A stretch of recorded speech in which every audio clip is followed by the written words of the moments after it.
these things straightened out, we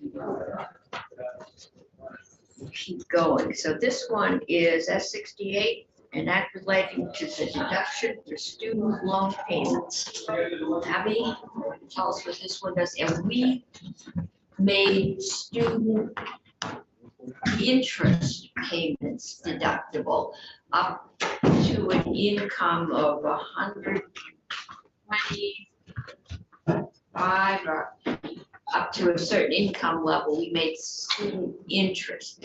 This, I assume, would make student principal payments deductible. Okay. The perfect segue. So for the record, Abby Shepherd, Office of Legislative Counsel. As Madam Chair just summarized, there are only two words that are being added in this bill, which would make principal as well as interest a deductible expense for Vermont taxpayers. Although it seems very simple because it's just two words, there's a whole background and there's federal law that relates to this deduction as well. So the Vermont law was just added last session. That was in Act 138. Again, it's just the interest. It's on qualifying student loans. It's only for Vermont residents who are domiciled in Vermont. The qualified education loans and eligible educational institution definitions are in statute. They are shown. There are no changes. They're just shown in the bill for information to show what that means. And as Madam Chair mentioned, there are two different income thresholds to qualify, and they're sort of cliffs. They're hard thresholds. So it's $120,000 of AGI, adjusted gross income, if it's a single filer, or $200,000 if it's a married filer. So that means that this is sort of stacked on top of the existing federal deduction. So the federal student loan interest deduction is phased out also based on income. This Vermont one would apply to taxpayers whose income is above the federal thresholds or who maxed out at the $2,500 federal deduction. And just for a bit of background, the federal law phase out is a slope, and it starts at $90,000 of income for a single filer or $185,000 for a married filer. So that $2,500 federally, that deduction is phased out above those income amounts. And then I can walk through what you need to have to be eligible for the federal deduction, but I don't know if that's where the committee's interest lies. Just wanted to point out again, there are only two new words being added into statute, but they are significant in that they would allow for principal to be deducted. It's retroactive to the start of 23, so it will be available next filing season in 2024.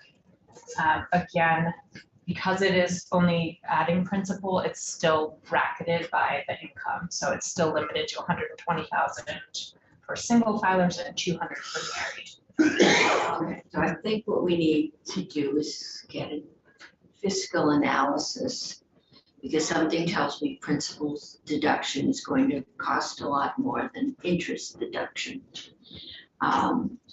So defer to JFO to provide that information. Yeah, and so we can ask JFO for fiscal analysis on that one. On S68, Senator Brock. Going back to the definition of qualified resident taxpayer, we have zillions of students in Vermont from someplace else who register to vote in Vermont.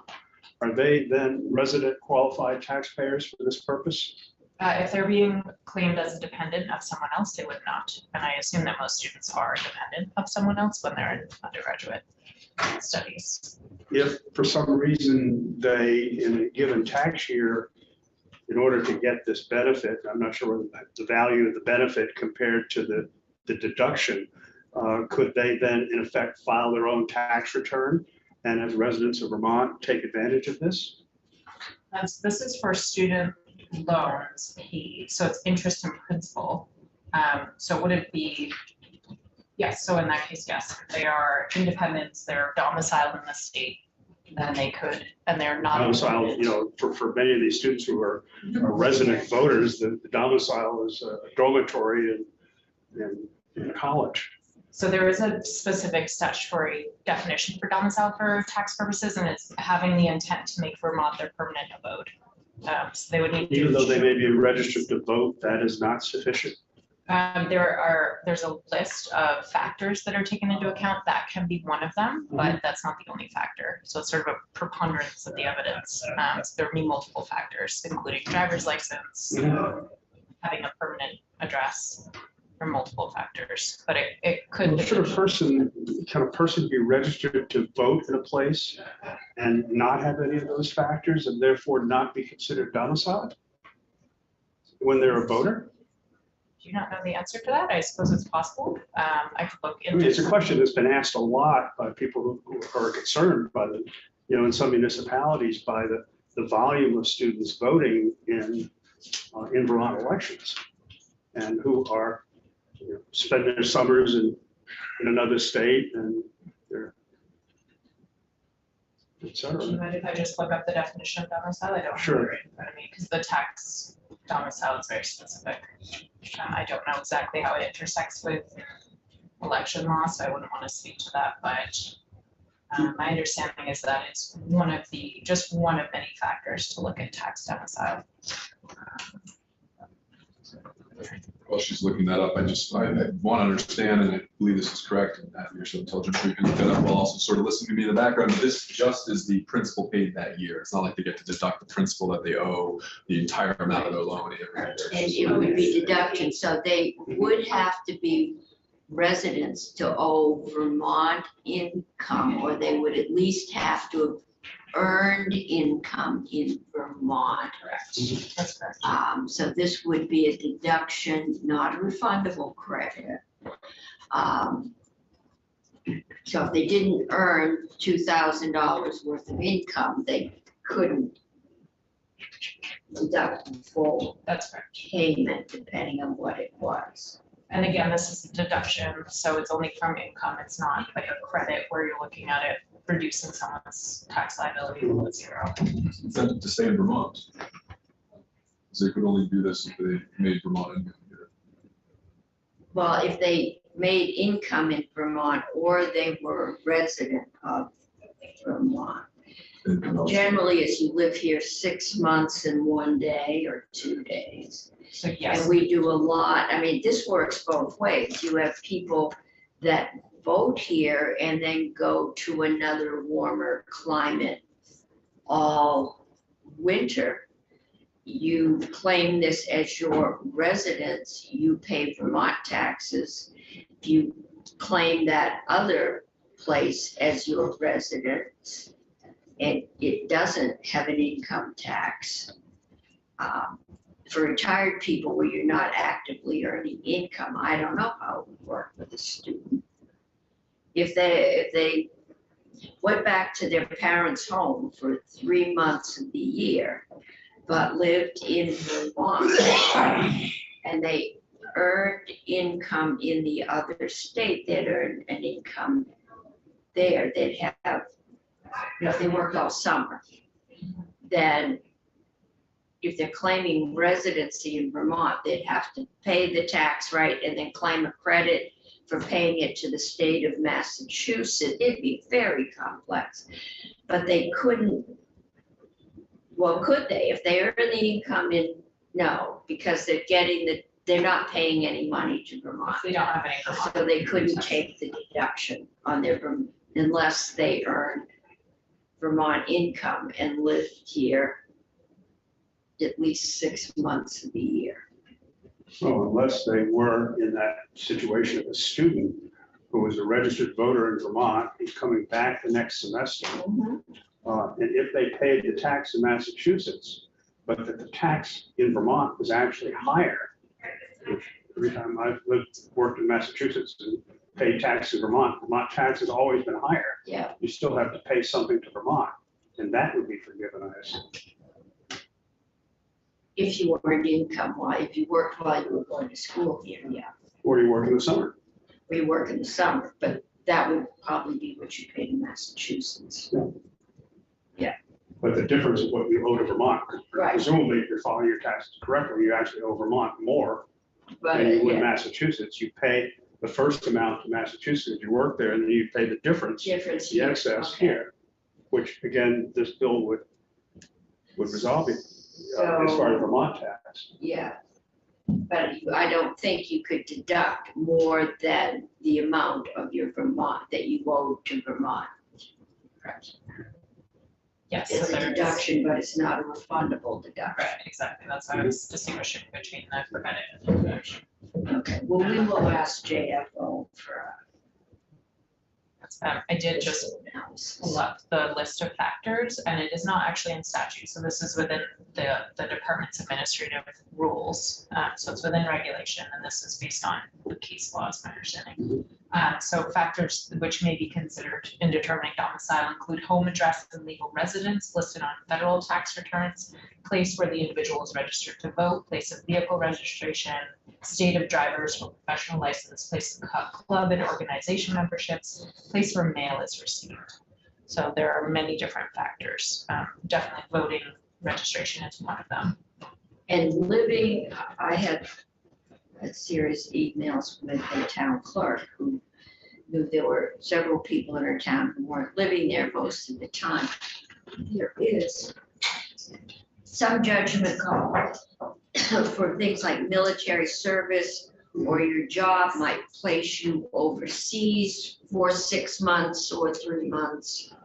That might move you to California for 3 months, but this could still be your legal domicile. Correct. And I just found it even more lengthy within the regulation related to changing domicile and intent that lists such things as where you list your place of residence in a will, bank accounts, memberships, claiming homestead, and then where family members are as well. It's a real pain to change it. And that this regulation does apply to both homesteads and income tax. You could end up like the guy in Georgia that was running for the Senate, but was getting a homestead tax credit and was in Oklahoma or Texas. Sort of like the sheriff I know. My son, I'm going back 30 years, so if it was illegal, there's the statute of limitations. He was as a young man, unmarried, was a sort of a drifter. He had a couple of years, he was a radical skier. Spent 6 weeks in Chile, and then he'd spend 2 months in Colorado, and then, he was just, my address was always his legal address. Oh, yeah. That was like, he a long stretches not there, but he didn't stay longer any of these other places. And when he came, always when he was done with traveling for a while, Vermont was where he came to. Between Peace Corps and gap years, I used to like it because I got all the opposition political mailings that were sent to my children and my dad. They got on the mail, they just sent it to resident and they didn't update it. Once they moved, they got their own residence. I don't think Noah voted in Vermont, because no, for several years, he spent his time in Wyoming. And he said, he voted like the way I vote. So voting in Wyoming was a lost cause. And why bother? And voting in Vermont, he said, you don't need me. You're covered. Well, nothing would say that. Okay, are we finished with this one? I think the fiscal note might be the up or down. And again, we've got all at the end, we're gonna have to tote up all the money we're not gonna collect, plus all the money we need to raise. And and all the money that good causes want right now.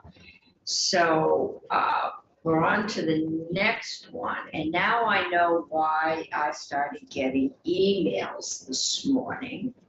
This is S69, an act relating to a surcharge on non-primary dwellings. I found out that Ways and Means wasn't doing this, but I assume they told me Senator Hardy was, so I assume this is the bill. We had that issue last year. We started talking about it, and I don't think we ever got an actual bill. You're correct, but we had a discussion. And the first thing I know the House is working on is just taking the non-homestead and making it more granular, talking about year-round homes, seasonal residences, businesses. I don't know if they're dividing businesses into different groups, but just getting us more than homestead or non-homestead. I've been told that they are not planning any change in tax rates at this point. That's not in the proposal. This one apparently does. Correct. So yes, the House has been taking testimony on that. It's a very different proposal from S69, which does impose a surcharge. So just to take a step back, the current law is, what we're talking about is education property tax. So I already want to distinguish between any transfer tax. This surcharge, which I think have been discussed as an option in the past, when this has come up, it's typically the question of how do we get at data on second homes in particular? How do we piece out different types of properties? So within the existing education property tax law, there are only two types of classifications. There's homestead, which is primary dwelling in the surrounding land, where someone is domiciled, getting back to the domicile definition, and then non-homestead property is everything else that it's not a homestead or it's not exempt. And current law doesn't have explicit definitions that would easily point to this is commercial property versus this is a rental versus this is a secondary residence. So this, and there are lists on or categories on the grand list that are not enacted into statute and are not uniformly applied across the state, because each town has their listers that value and determine what category a certain property falls into. So as you did just mention, there is this House bill that is considering, or House proposal that is considering splitting out the non-homestead property classification into different categories.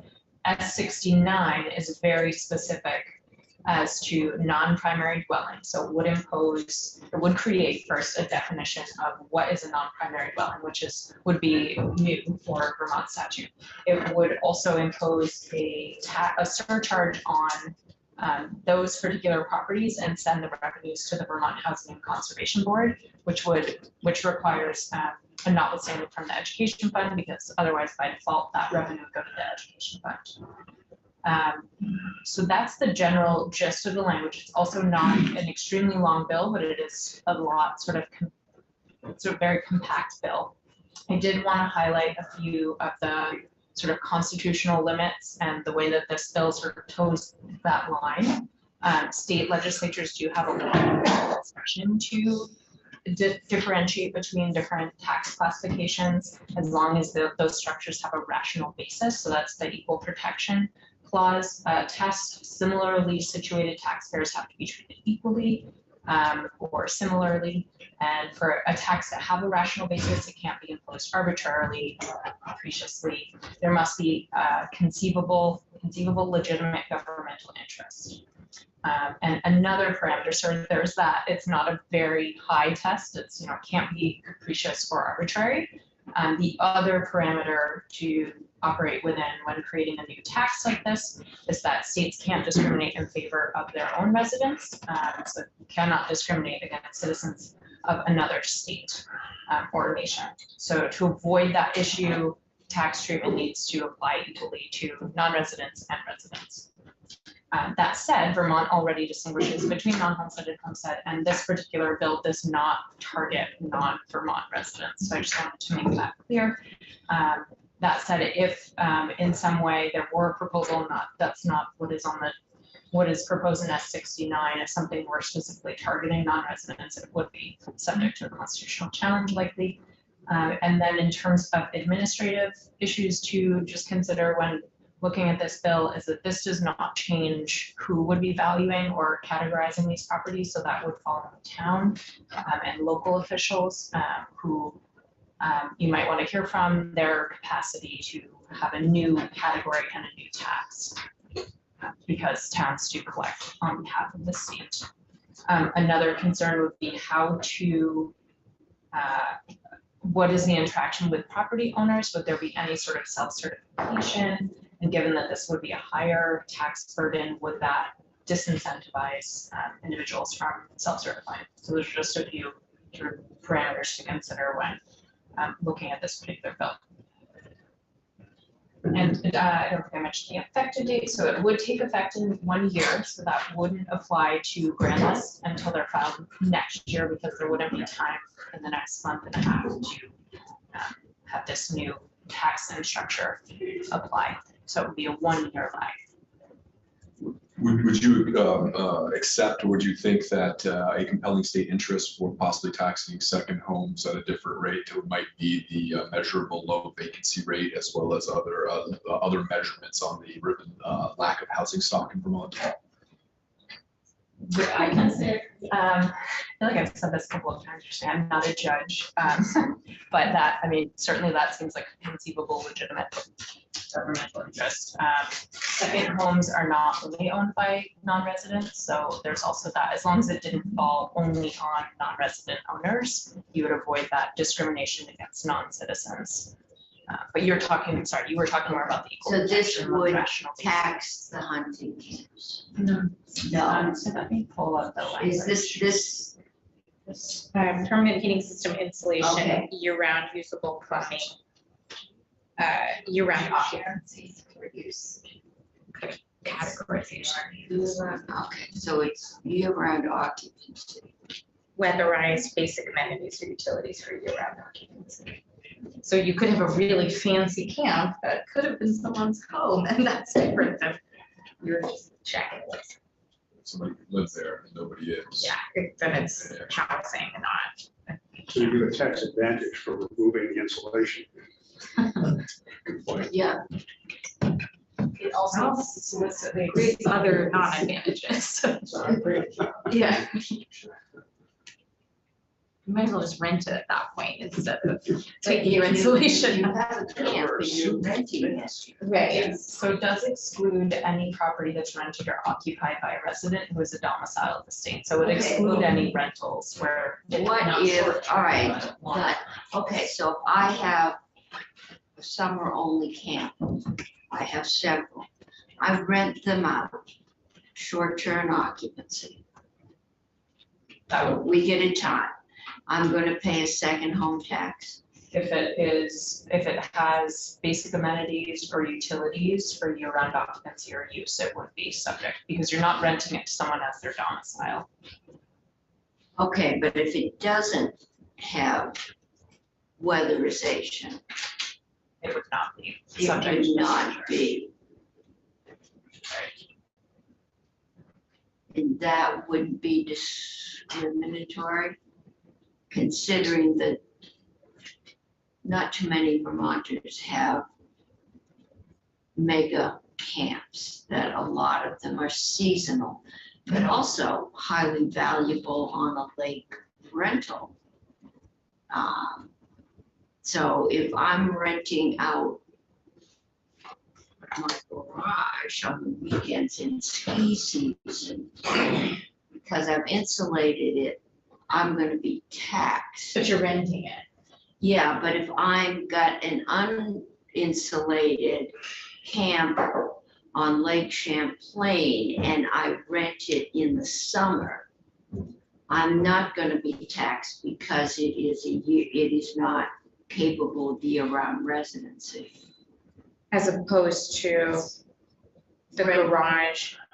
Renting out a camp to a ski, you have to have insulation to rent it out in the winter. Right. You don't in the summer. So one group of renters is going to be taxed and the other isn't. I mean, I guess it depends on how we define a camp, right? Most people define a camp as a summer place or a hunting place in the fall, not a ski chalet, like not a ski camp.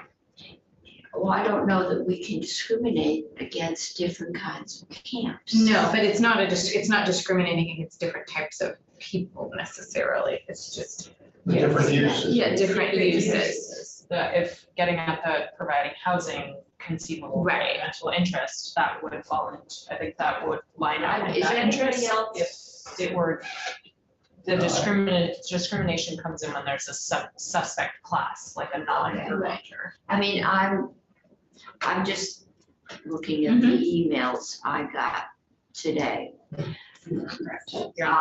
Older people who are renting out a room occasionally, you know, it's like we used to do maple sugar to pay the taxes.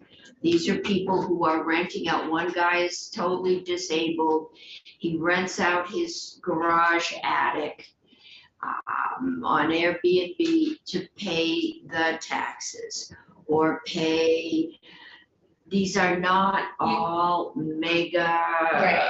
But you could probably studio. exclude people that are contiguous with your own domicile. Like, that seems like a very easy. Well, You might that's be an finding issue. another state is doing something similar. See what they've written.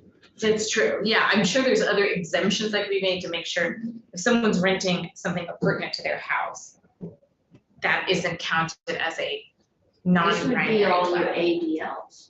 The ADUs. ADUs, so yes, ADLs are the other thing, ADUs. Would we be setting them up? Well, if they're for year-round use and instead You're renting them out short term? you're renting about short-term, it's capturing what other people consider the short-term market, which is a big question. And then the question becomes, if it's contiguous with your owner occupied land, maybe you didn't mean to capture that circumstance, but you're talking about someone who owns a really nice property that they only rent on a short-term basis. Or they don't rent? They don't rent, and just come up and use They it for just 2 come weeks. up- Well, that's, every winter. yeah, I thought we were talking about the rental that's short-term instead of the rental that's long-term, but So whatever we're what talking am I paying the tax on? so. Not using your house.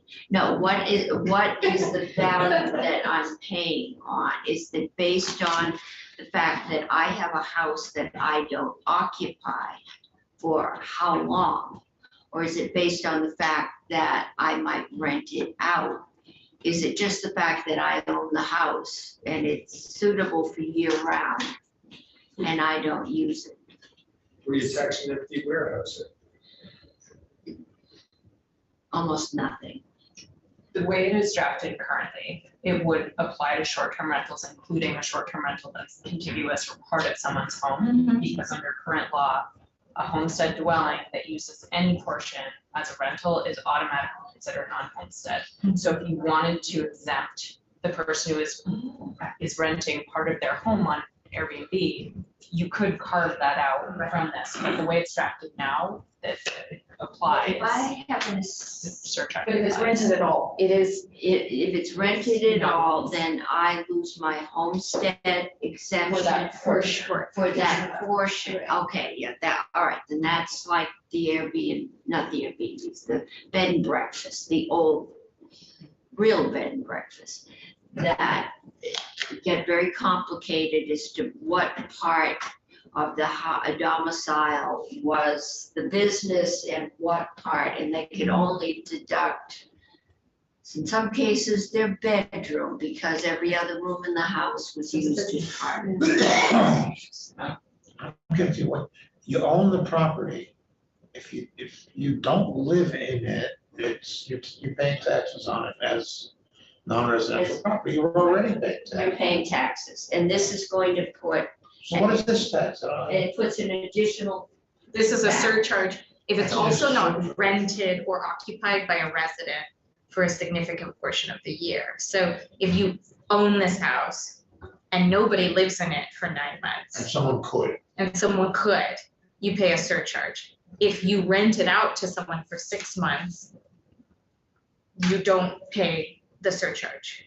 You still pay the old You're paying your, non-residential property tax. well, just do what they did on Cape Cod. You give all the 4 people, got to rent the cottages all winter, and then they all got evicted for the summer. They were mostly Portuguese and dark-skinned people too.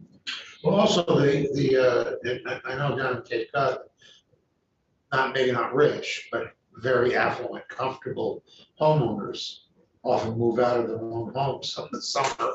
And rent, that's, Tom, think you might, yeah, and now we've got But yeah, I mean, these homes, and we will get the argument, they are paying school taxes and they are supposedly paying at a higher rate than the homestead. But we know that's not true. Well, but we can adjust that. When we did it, they were paying at a higher rate because of inflation.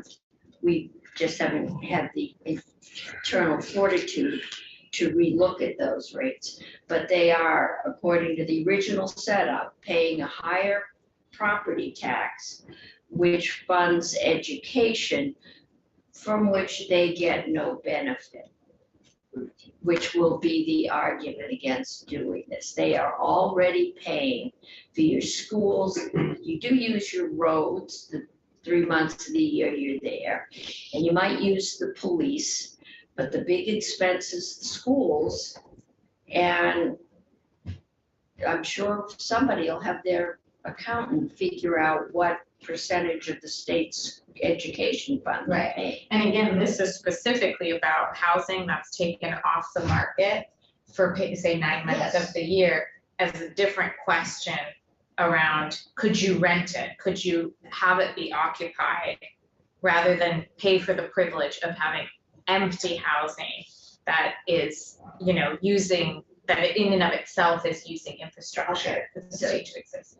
But the question is, I've got $1 million ski condo, right? Do you have that, or does it have that? Oh, I have that. I definitely have $1 million. I was like, okay, well, fun. And I was so And right now, Yeah. I come down and I use it on weekends, summer, winter, fall. Mhm. You know, I come down, there's a whole bunch of folks from Canada that do this. Mhm. They're not happy with the days they're allowed to stay in this country because, for many reasons, but it's beyond our control. But they come down, they use it on weekends, but probably don't fill up 6 months of the year, or over 3 months. So you're telling them you're either gonna pay us or you have to rent it. So they put it on the market for rent. I would wager that the average Vermonter could not afford that rent, especially not rent that they knew they were going to be evicted at the beginning of ski season or the beginning of summer, or you had to be out every weekend. So maybe they rented to call, how is that gonna work? These are expensive properties we're aiming at. We're not trying to get someone to rent out their gear camp. So you've got an expensive property and you don't wanna rent it, because if you rent it, you can't evict somebody in the winter, even if they're trashing the place, or don't pay the rent. And so if they're gonna rent it at market rates, very few Vermonters are gonna be able to afford those market rates, along with the commute to work, which generally isn't in the resort area. So what we're saying is, we want you to rent it out to people at a much lower income level or a much lower rent. Or pay a little bit more for affordable housing to be created elsewhere. I mean, you'd have a trade-off. You could rent it for less in a shoulder season. You know, which, and we're not, it doesn't have, I mean, But that's not permanent housing. To rent it in a shoulder season, that's not permanent so housing. I do wanna, I mean, just, there is we've talked about missing middle for a long time. There's a missing length of time that many people need in the state, which is 3 to 6 month rental. Many people come as traveling nurses. They do a court case, they do a housing project, and they leave the state, they do an elevator repair. And they are often looking for a 3 month, 6 month stay. We don't have a lot of flexibility in the housing market in that space, the medium term rental, which we've been talking a lot about in committee and in other forums, because we have a lot of people who want to be here for 3 to 6 months and can't find any housing. Okay, so we'll get other rich people that wanna come. Well, traveling nurses and folks like I'm that. not interested in supporting travel nurses. Okay, that's a value statement. I'm interested in supporting my local nurses and getting more of them, then it shouldn't. I think this is definitely worth the time. There's an opportunity cost with the house that's vacant. They're not contributing to sales taxes. They're not buying at the local stores. There's also a societal cost because that is limited amount of land where we have decided as a state that we want housing to be and it should be occupied. I think this is worth our attention, and I think one of the results might be that if we tax secondary homes or non-homesteads at a higher rate, it might discourage people from having second homes up in Vermont. But I don't know if that's necessarily a bad thing. I'm genuinely asking that question. Do we want houses sitting idle in the great state of Vermont, anywhere in this country right now? Or do we want to motivate through tax policy people to utilize spaces appropriately to live in? So I'm not against this discussion. I'm not against the discussion. I just, Is it done elsewhere and like we learn how successful that and would be unsuccessful? interesting. It Did is. you research that? I've not looked into that recently, but last session when I did look at other states, and it's primarily cities that are proposing these, as opposed to statewide. But I can. And well, Burlington is doing that for short-term rentals. Right, They just don't allow them unless it's owner occupied. I thought if they weren't owner occupied, they were being charged a fee. I mean, there's difference between somebody who buys a unit, rents it out short-term for the ski season or the summer season, and that's, okay, that would be okay under this bill. If they buy a unit and they rent it out, It's being Sure. occupied. right? It depends, I mean, per this bill, and there, again, this No, bill could just in evolve, theory, but I don't think I want Vermont to have the image of not really wanting rich people to live here, because without That's them, the same topic. we would be very poor. To live here or to have their second or third or fourth home? Because we have, and the data is fuzzy because of camps, but we do have absolutely one of the highest unoccupied rates of housing in the We country. do, because we have probably proportionately the state, well, we haven't built any housing, so that's not their fault. We haven't built any housing since the 80s. We have, when we build it, there are people who bought it and never showed up. But, We heard that. well, people have bought houses, Mhm. and they can do that here, they can do that in Switzerland. I mean, But in many contexts, there's nothing stopping us from building something new and having it taken up by a second homeowner. depends on, Switzerland does. What is Switzerland? What is Switzerland? I don't know. Oh. Do they have people who invested in houses that sit empty? they have a 50. New Zealand's having this conversation because billionaires think that's gonna be the only safe place to be at the end of the world. They probably been built by Vermont builders who build for the highest bidder. And had they not been built, the builders would have built something else. Senator, the testimony we heard in housing was that the $300,000 house that the builder built 3 years ago now cost him $600,000. It's not that he's choosing to build a $600,000 house. It's that the raw materials right now, you can't build a house the average Vermonter can afford. That, And a builder builds a dwelling, yes. a domicile that nobody lives in 50 weeks of the year.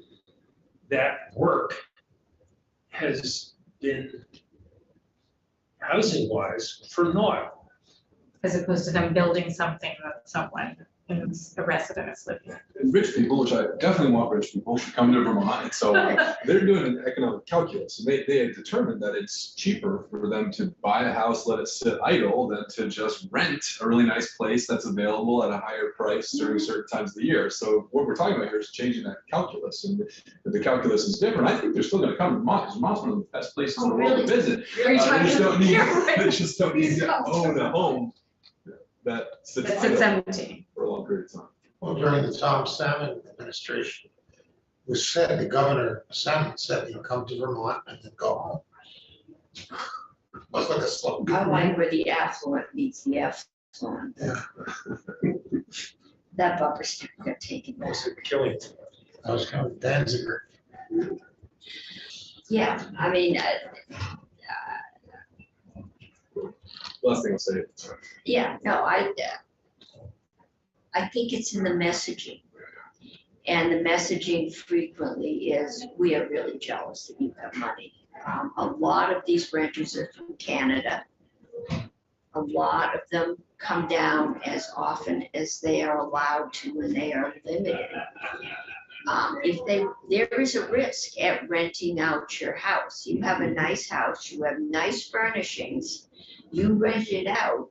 There's a risk to landlords, and you get a bad tenant and you can't get rid of them. And there's a reason people are not renting long-term, and it's not always financial. It's, we haven't done the landlord tenant thing, but I've been there when we have. This bill just seems punitive to me. I guess that's what I'm feeling. Punitive. I think absent a conversation about pulling apart our non-homestead rates, where we now see that there are places where homestead folks are paying more than non-homestead, non-primary dwelling folks.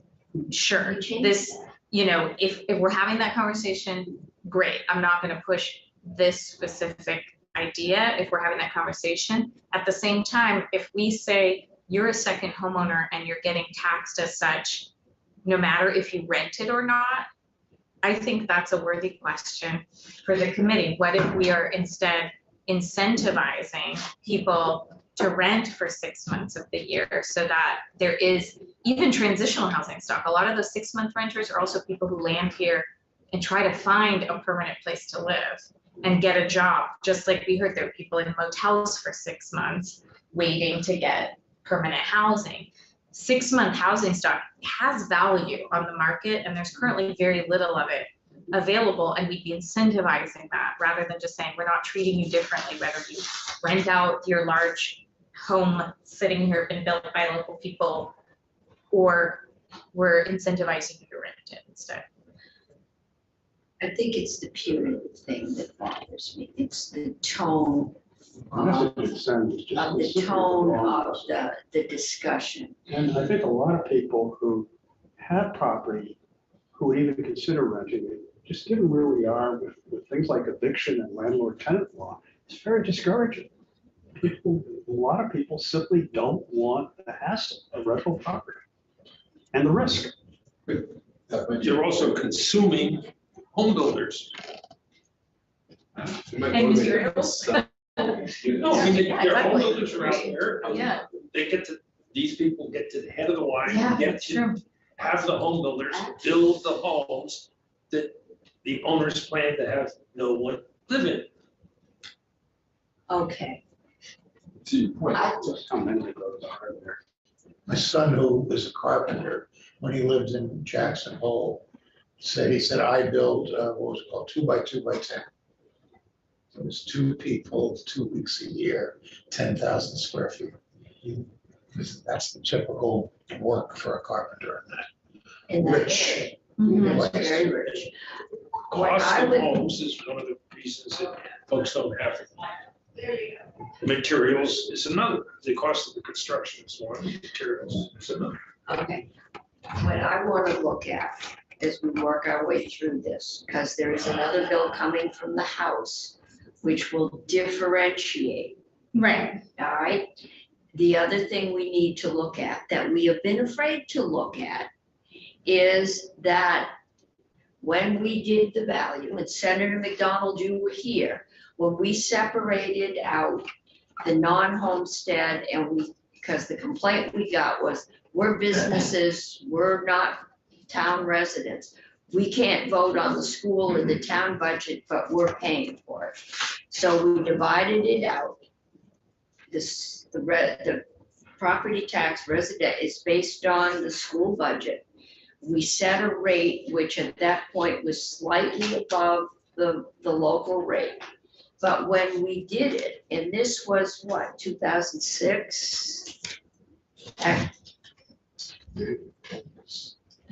We knew, and it's probably joint fiscal told us, that over time, those values would shift, and at some point, they would cross.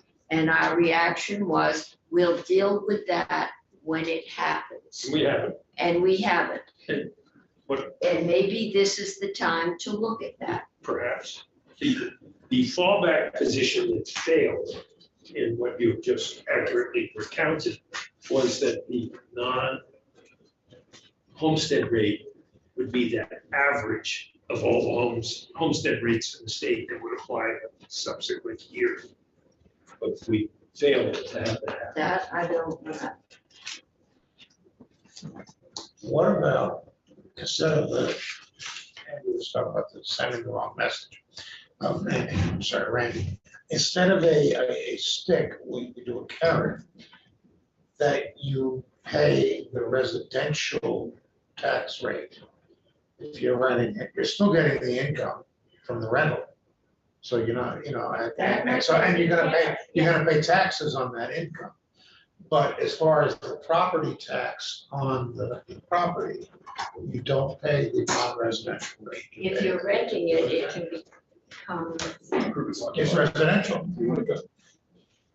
that might work. I wouldn't even require them to rent it, I just want it to be occupied, so you can let somebody stay there without collecting monies from them if they're residential rate. Yeah, somebody's, Well, this distinguishes occupied by a Vermont resident, because that's easier to prove than you said The someone would people stay coming there. here looking for jobs aren't too well, does it? The short term, I need 3 months or 6 months, because I'm taking a graduate course at UVM. And then I gotta commute in from, Or Out traveling there. nurse. Well, that's usually a rental. This is an occupation. So this is saying, if you just say, oh, by the way, I have a family member who's staying there 6 months, that's not very easy to track. I'm not talking about renting it to someone. I'm talking about if you just say someone's staying there, it does help if that person is saying at some point that they are so a my resident. caretaker staying there. under pains and penalties of perjury. Doesn't even caretaker too, but I don't know how caretakers are treated now as. And you also mentioned the seasonal place that can be occupied part of the year, but not other. This would stop that, you basically pay the residential rate for the time that it's occupied. Mhm. But that A little would bit of it'd be paperwork. interesting to see what impact that would have on the ed fund. Right. If all of these places that are rented at all, we may have to say if it's rented 6 months or something, We have a You definition of pay short versus long term. the residential. It's 3 months. The short-term rentals over 14 days, but Oh, short-term rentals over 14 days, but under 120. under 30 or. Under 30. But Yeah. this gets at more of the domicile definition and becoming a resident, which Madam Chair just mentioned. So you can be a part-year resident and have the intent to make Vermont. So that's for individuals who move into the state. So it could just be a couple of months out of the year, but Right. they intend to make Vermont their domicile. And typically, at least for income tax purposes, you file a statement with the Department of Taxes saying, for this year, I want to be considered a Vermont resident. Focusing on the property. The issue is the property occupied rather than is the person a resident? We'll hear from the clerks. Seems to me this is the last time we got a little push about who's going out there and see if the lights are on and how many nights the lights are on. Well, And how do I know they're not just putting a dimmer switch up a there? carrot would be saying, here's my proof, you have to, it wouldn't be requiring clerks to. but incentivizing occupied, higher occupancy rates. Yeah, I like the carrot. That's better than a stick. If it's frozen 32 degrees below zero, you can whack them with it. Instead of a carrot, that's what you, I don't want the carrot. what you carrot. It's always our last subject. You know, back in my hippie days, we lived through several winters where we just hauled water. When we didn't have running water, it was too cold. Okay. Other questions? And we liked it. We're going. We'll have the, what have I got here? I'll have the clerks in to talk on this one. And I think we should talk to the tax department on this one. I'm going to put the TIF on for a vote on Friday. Is anybody going to have a problem with that? Harvard, Hartford, yes. and we'll just deal with Barry later. Barry has not come out from drafting, so. Okay. I'm got a couple bills that I'd like the insurance bill, that they're still going back and forth on some language that I'd like to just get out of here, but I'm not getting them out. Barry is the other one. If we're gonna cut Hartford a break, I have no problem with. I'm assuming you will be reporting that one. Barry is the other one, and they supposedly sent their request during the drafting, and it should be out, but I don't have it. The mini TIFs bill It's here is now. here.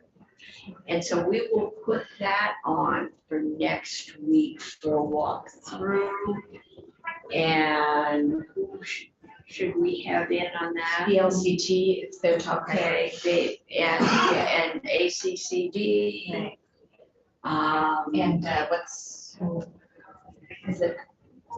who is the person who's responsible for tips? Who's not ACCD? Dempsey. Dempsey. Okay, we'll have them in. ACCD was just in here pushing the mini TIF. Right, last year. yes, yeah. So we'll have them all in, and that will be one whole day next week.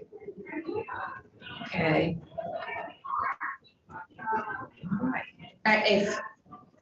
If we're gonna pursue any further the idea of trying to find compensation from individual families for universal school meals, I think there's probably at least one person who would wanna talk about why that harms the policy intent of the bill. So, but if we're not continuing to pursue the private payment inquiry, are you gonna let that go as well? I see this way to collect $5 to $10 million from families that can afford to pay it. So I'm intrigued to explore it further, but I yield to the committee's chair. And This is one we are going to work through until we actually have to set the yield. Because the yield is going, all of these things percolate. But in the end, the yield is going to depend on how much money's in the ed fund. And also there's all kinds of things floating around out there with the transportation bill, and the governor says he'll stop putting general fund money into the transportation fund if we do away with the transfer, which goes to state police, and the use tax. The use tax on automobiles goes to the ed fund. So depending on how that one plays out, we may or may not have as much money as we think. So I'm like, as a courtesy, I don't want to give up on your inquiry. I think they're just people who want there to be a balance of perspectives why it can create a policy question about the issue. I mean, in the end, we've got that. We've got the testing in the schools. We've got school not construction, but school maintenance issues that have been left go. And if we don't come up with some money, and every money we take out of the ed fund is going to go right on your property tax rates. This is not a rhetorical question. I really don't know the answer, and I'm curious. Besides lunches, what else do we provide for students whose parents might be able to pay for it if they I had to? think most Breakfast. and snacks. No, I'm saying. Oh, not Okay, food, right, okay. Meals. Not food. Okay. Who pays for the uniforms for the football team? Do their parents have to I pay? think the parents pay. Somebody do was pay? telling me it was like $3,000 to get a hockey player out. Different band instruments, so if you choose to enroll your kid in a band, you gotta pay $20 a month. Well, I mean, I don't even know that it's. I think they try to find scholarship money. Yeah, I don't even know that it's a choice. Everybody can pay, because that's at least the little sweet potato toenail things. So around this, my interest in this is that with these huge spending asks, I could imagine a world where at the end, that $30 million for universal meals just seems like maybe we need to spend it on childcare. And we I hear you. And so if we find that 5, 10, 15 Right. million, half of it, it makes it easier to keep it in there. If we go big. Yeah. Maybe we're not going big. So it just, I'm looking for revenue sources. And Right. there are families that can afford to contribute something, and I'd like Right. to think creatively about a way for it. And I'm not even saying forestall the conversation, but, you know, as Rose said, you know, she can't speak for why this creates a question that isn't always a finance question, but is like the intent of the program, not to create a division or disparity. So we'd be making a financial decision that might have a policy impact that we should be aware of, that can't be changed. And so she didn't want to speak for those folks.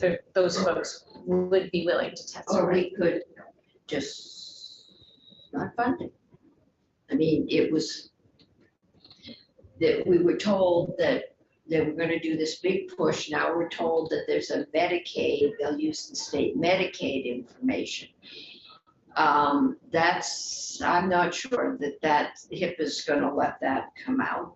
Senator Kitchell raised a different path. And Senator Kitchell seems to know everything. Oh, she does. Senator Kitchell knows everything. Yeah. Talk through Human that services. program adjustment. He knows everything about everything. Yes, That truly. made a lot of sense, but it was dismissed out of turn. Yeah, I mean, everybody is trying. And no, you know, the minute you say, well, but money is finite.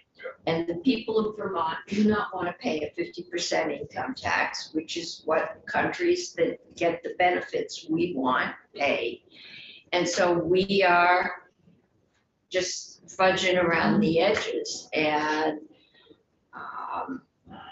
there is no Daddy Warbucks up there that's gonna fund it all. And They have all the money, but they're not the funds. Cold Harbor, Vancouver is the first North American city to implement the tax on empty homes. I heard, in Vancouver, because I heard that So that's they probably were better than doing anything. things in Nova Scotia. Right, exactly, Vancouver was just first. right. It seems to make sense, especially if the housing crisis is nationwide. Why are we letting a bunch of houses sit empty? We're not using our tax code to incent occupancy. To incent occupancy. I'm just not sure that's the occupancy we have the problem with. Or then we're building the wrong housing stock. Barcelona has gone as far as to threaten to We seize should not landlords make and it empty easy to apartments. build market rate housing. And now that the crisis has hit, it's almost impossible without huge state subsidy to build market rate housing. That's the societal cost, because if Yeah, they're building it is. But they're vacation paying. homes Yeah. and not the housing we need, and it's sitting But, dark. we should- so I don't want to give the image that we don't like people that come here and have second homes. IRS tripled its tax on second homes. Good. Barcelona hasn't had that problem since the Since wars my were son thrown got out of held the up at Alhambra. knife point in Barcelona, Pardon? my son got held up at knife point in Barcelona. Sure, we're gonna get emails about this afterwards, but this is just free-flowing conversation It trying to is. inform policy, so I welcome the Thank you for keeping the counterpoints on reader all of informed, that. Senator Kitchell, Okay, so they I- can follow along. Yeah, I mean, I want to make sure that this isn't, that it it isn't that we don't discourage people from coming here, because without them, we are a tourist-based economy. And without them, and this isn't the housing, if we're gonna, I'm not taking this lightly, but we have a housing crisis across the We country, do. so this was a very relevant conversation for us to be discussing in these halls. And we've kept saying, if we build more stuff, we don't always have the ability to say it's going to someone who needs a house in Vermont, and that's been frustrating. well, if we on build my it, part. we do. If we build worker housing near employment centers with very strict guidelines. Yes. But as Senator McDonald is saying, I'm reading what if vacant property taxes fall into the bucket of something that sounds good, but won't make that big a difference in practice. It's a balanced article. Yeah.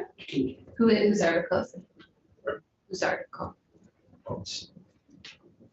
I think the question is if you're seeking to turn that into other types of housing, or if you're seeking an additional revenue source to help fund the creation of workforce housing. Yes. So that those folks have people who could participate in the workforce to help them. That we could do.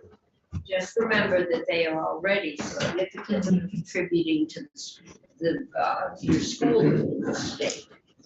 Because they're paying that non-residential tax. Right. Which, and they're not sending any kids to. Which they're doing freely of their own free will. Yes, but, well, Because they no, want to have a house here. They want to have a I would house get here. local folks to build homes. But that's why Stowe used to have a 28 cent or something like that. I think that was Warren, had a 28 cent tax rate. And we took all that money. They will not let you forget it.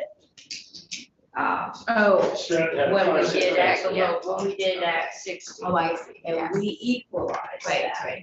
And the sending towns will not forget. Yeah, whatever. Shark Tank and all that.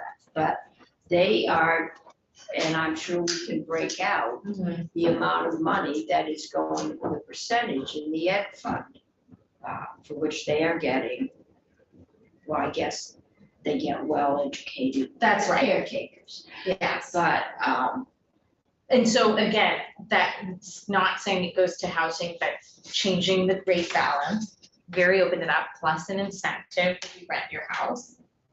Also I think that's that worth having would as a be conversation. too expensive. Plus, renting is an incentive in and of itself, it should generate revenues, but happy to.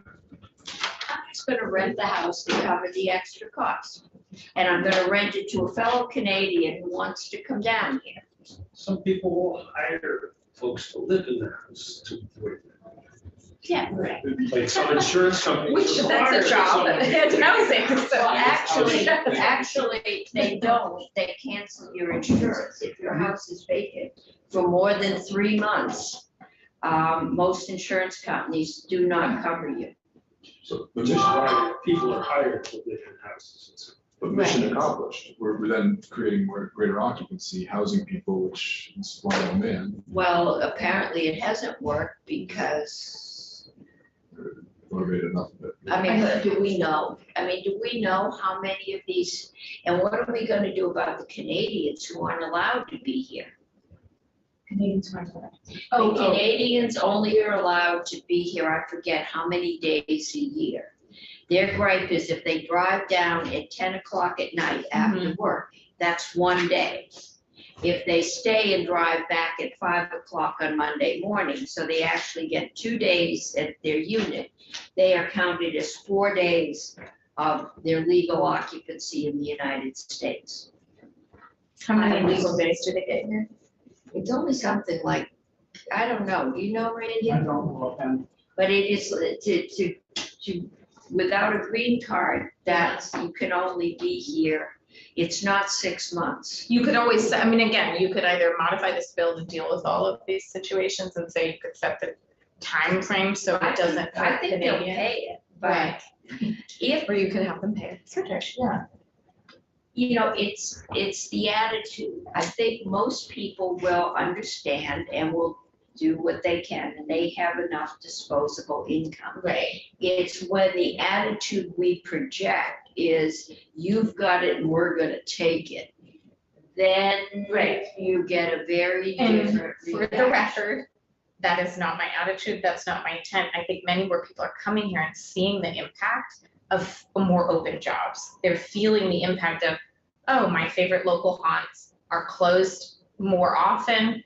They're closed more days of the week because they can't find any staff. Right. And so we're trying to rebalance what has become now the crux of a crisis where people can't expect the same things in our state that they used to The way expect. it's as if, we see this problem in which we spend a lot of money to buy a house and we spend a little time here and the restaurants are closed and I can't get anybody to mow my lawn. And now you want to say it's my fault and charge me more.